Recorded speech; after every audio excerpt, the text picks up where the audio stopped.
तो नमस्कार मित्रों, आज तारीख 5 ऑगस्ट 2026 અને વાર થયો છે બુધવાર। તો આજના તાજા અને નવા હવામાન સમાચારોમાં આપ સૌ મિત્રોનું હાર્દિક સ્વાગત છે। આજે મિત્રો ગુજરાતનું વાતાવરણ કેવું રહેવાનું છે, આગામી દિવસોની અંદર ગુજરાતમાં વરસાદની સિસ્ટમ સક્રિય થઈને આવશે કે નહીં, આ સાથે હવામાન નિષ્ણાત અંબાલાલ પટેલ તેમજ હવામાન વિભાગની નવી આગાહી જાણવાના છે। તો આજનો વિડીયો અંત સુધી જોતા રહેજો અને આવા જ હવામાન સમાચાર મેળવવા માટે અમારી YouTube ચેનલને સબસ્ક્રાઇબ કરી દેજો। સાથે તમે અમારો આ વિડીયો કયા ગામ અને કયા શહેરથી જોઈ રહ્યા છો કોમેન્ટમાં જણાવજો અને તમારા વિસ્તારોનું વાતાવરણ આજે કેવું છે એ પણ કોમેન્ટમાં જણાવજો।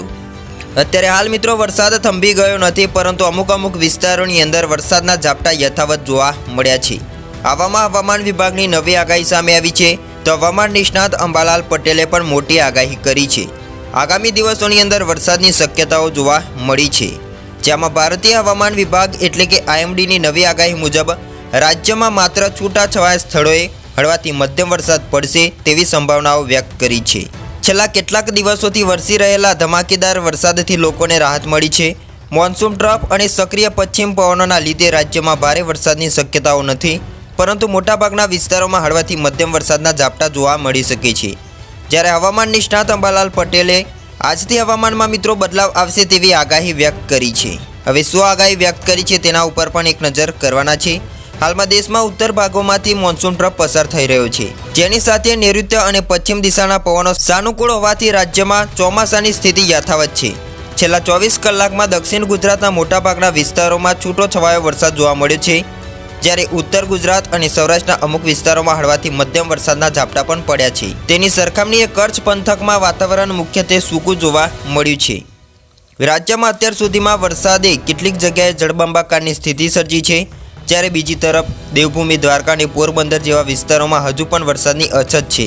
ભારે વરસાદમાં ઘટાડો થતાં પૂરગ્રસ્ત વિસ્તારોમાં અત્યારે હાલ તો રાહત મળી છે, પરંતુ ઓછા વરસાદવાળા વિસ્તારોમાં ખેડૂતો હજુ પણ સારા વરસાદની રાહ જોઈને બેઠા છે। અંબાલાલ પટેલે જણાવ્યું છે કે 5 ઓગસ્ટથી ગુજરાતના હવામાનમાં ફરી બદલાવ આવી શકે છે।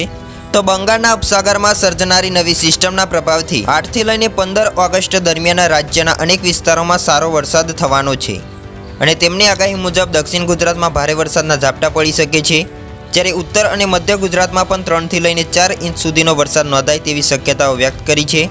આ ઉપરાંત સૌરાષ્ટ્ર અને કચ્છના વિવિધ વિસ્તારોમાં પણ સારા વરસાદની સંભાવનાઓ વ્યક્ત કરી છે। આ સાથે હવામાન વિભાગની આગાહી જોઈએ તો 11 ઓગસ્ટ સુધી રાજ્યના તમામ ઝોનમાં વરસાદી માહોલ રહેવાની સંભાવનાઓ વ્યક્ત કરવામાં આવી છે, જ્યાં દક્ષિણ ગુજરાતના સુરત હોય, નવસારી, વલસાડ, વડોદરા, ભરૂચ, ડાંગ, તાપી તેમજ દમણ અને દાદરાનગર હવેલીના મોટાભાગના વિસ્તારોમાં ગાજવીજ સાથે હળવાથી મધ્યમ વરસાદના ઝાપટા પડી શકે છે। IMDએ ઉત્તર અને મધ્ય ગુજરાતના અમદાવાદ, ગાંધીનગર, બનાસકાંઠા, પાટણ, મહેસાણા, ખેડા, આણંદ, સાબરકાંઠા અને પંચમહાલ સાથે સૌરાષ્ટ્ર અને કચ્છના રાજકોટ, જામનગર, ભાવનગર, અમરેલી, જૂનાગઢ, ગીર સોમનાથ, મોરબી, દેવભૂમિ, દ્વારકા, કચ્છ અને દીવમાં પણ છૂટાછવાયા સ્થળો પર હળવાથી મધ્યમ વરસાદની આગાહી વ્યક્ત કરવામાં આવી છે। હળવાથી મધ્યમ વરસાદના ઝાપટા જોવા મળી શકે છે।